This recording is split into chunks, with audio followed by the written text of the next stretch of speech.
Yeah, with GT2, I mean, definitely the main driver I think for most of our fitters will be the GT2, and that's another one that I probably expected a little bit more draw bias, but found a little bit more neutral bias. In fact, I felt like most heads do sit a little bit more open in that regard. So we're seeing great performance out of that. I'm definitely feeling like for the player that wants to draw the ball a little bit more, I'm using that adapter probably a little bit more than I would in the past. Being able to maybe make it more upright, put a little bit more loft on it, but that driver's damn fast, man. It is. It's no shock to see a lot of the guys on tour adapt to it. The Wyndham Clarks of the world. Awesome driver. I know it doesn't have the visual tech. We know it's there, but they hit the sound. I mean, I remember hitting that driver for the first time and being like, it's just another Titleist driver. And then I got the story about the crown and the wrap and why it's not visible where guys like Brian might not love it, but that it's got that traditional shape, and I can understand why JTs and the Spieths of the world love that driver.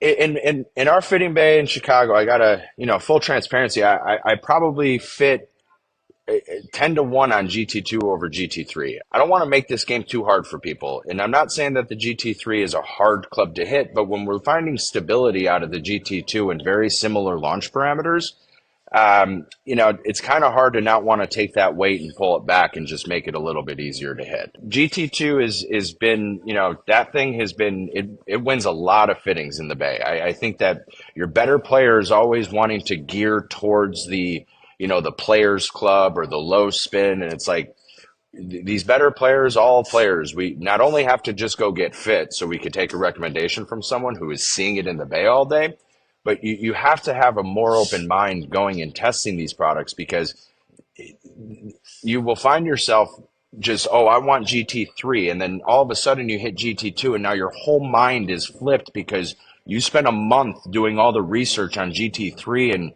it's like now you're not getting that one.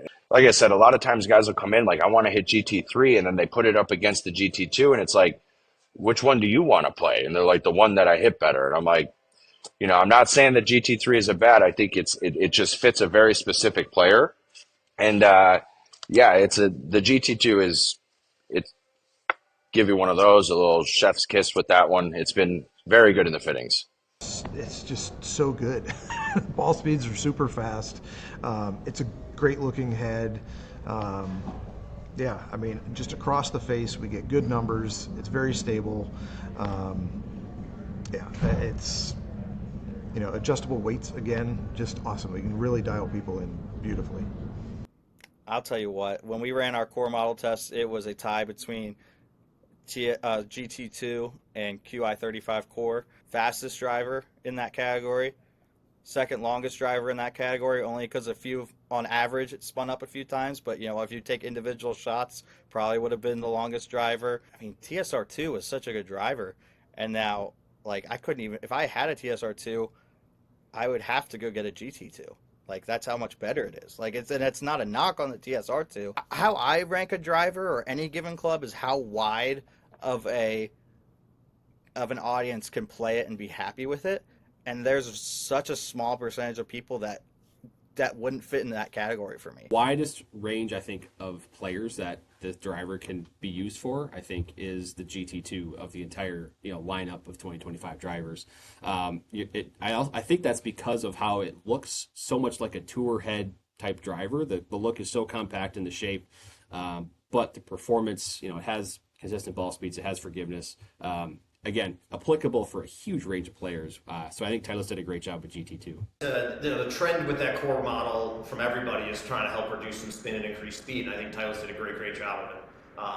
Kind of the one drawback maybe in a few prior ones was always for the faster side of the swing speed player that the 2 was just slow compared to the 3, but they seem to have fixed that. I see next to no difference in speed, so they can truly fit anyone from that aspiring player to that high speed player. So it's super stable, right? It doesn't curve a ton and it's fast. It's a great driver. It's a clean shape and we can make it a little bit lower spin if we need to. So, we've got the ability to move weights around. Not, that head as it sits on the shelf doesn't allow for that, but we can do that and that I love. But yeah, I mean, listen, that's a driver that's just forgiveness. forgiveness, easy to hit. And I compliment Titleist on this just because of my history with them of being just like this better player, one line, kind of higher speed player 10 years ago. And now they have a line in everything, whether it's a driver, fairwood, hybrid, irons. You can fit beginners to tour players. I mean, it's who would have thought, Titleist?